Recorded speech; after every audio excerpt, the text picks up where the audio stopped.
بسم اللہ الرحمن الرحیم۔ حدیث نبوی صلی اللہ علیہ وآلہ وسلم۔ ابو معاویہ اور وکیع نے عامر سے، انہوں نے ابراہیم سے، انہوں نے اسود سے اور انہوں نے حضرت عائشہ رضی اللہ عنہا سے روایت کی کہ جب رسول اللہ صلی اللہ علیہ وآلہ وسلم کی بیماری شدت اختیار کر گئی تو بلال رضی اللہ عنہ آپ کو نماز کی اطلاع دینے کے لیے حاضر ہوئے۔ آپ صلی اللہ علیہ وآلہ وسلم نے فرمایا، ابو بکر سے کہو وہ نماز پڑھائیں۔ عائشہ رضی اللہ عنہا کہتی ہیں، میں نے عرض کی، اے اللہ کے رسول، ابو بکر جلد غمزدہ ہو جانے والے انسان ہیں، اور جب آپ کی جگہ کھڑے ہوں گے تو لوگوں کو قرأت بھی نہیں سنا سکیں گے، لہٰذا اگر آپ صلی اللہ علیہ وآلہ وسلم عمر رضی اللہ عنہ کو حکم دے دیں تو بہتر ہوگا۔ آپ صلی اللہ علیہ وآلہ وسلم نے پھر فرمایا، ابو بکر سے کہو کہ وہ لوگوں کو نماز پڑھائیں۔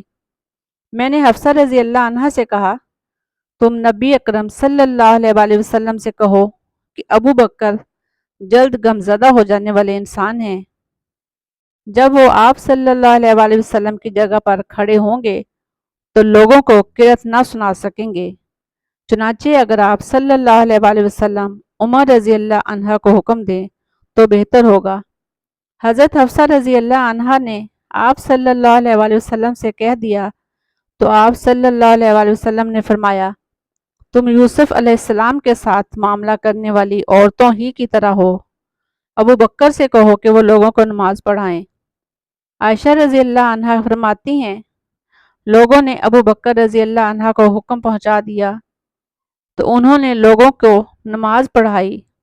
جب ابو بکر رضی اللہ عنہ نے نماز شروع کر دی تو رسول اللہ صلی اللہ علیہ وآلہ وسلم نے طبیعت میں قدرے تخفیف محسوس کی۔ آپ اٹھے، دو آدمی آپ کو سہارا دیے ہوئے تھے اور آپ صلی اللہ علیہ وآلہ وسلم کے پاؤں زمین پر لکیر کھینچتے جا رہے تھے۔ وہ فرماتی ہیں، جب آپ صلی اللہ علیہ وآلہ وسلم مسجد میں داخل ہوئے تو ابو بکر رضی اللہ عنہ نے آپ کی آہٹ سن لی، وہ پیچھے ہٹنے لگے تو رسول اللہ صلی اللہ علیہ وآلہ وسلم نے انہیں اشارہ کیا کہ اپنی جگہ کھڑے رہو۔ پھر رسول اللہ صلی اللہ علیہ وآلہ وسلم آگے بڑھے اور ابو بکر رضی اللہ عنہ کی بائیں جانب بیٹھ گئے۔ عائشہ رضی اللہ عنہ فرماتی ہیں کہ رسول اللہ صلی اللہ علیہ وآلہ وسلم بیٹھ کر نماز پڑھا رہے تھے اور ابو بکر رضی اللہ عنہ کھڑے ہو کر۔ ابو بکر رضی اللہ عنہ رسول اللہ صلی اللہ علیہ وآلہ وسلم کی نماز کی اقتداء کر رہے تھے اور لوگ ابو بکر رضی اللہ عنہ کی اقتداء کر رہے تھے۔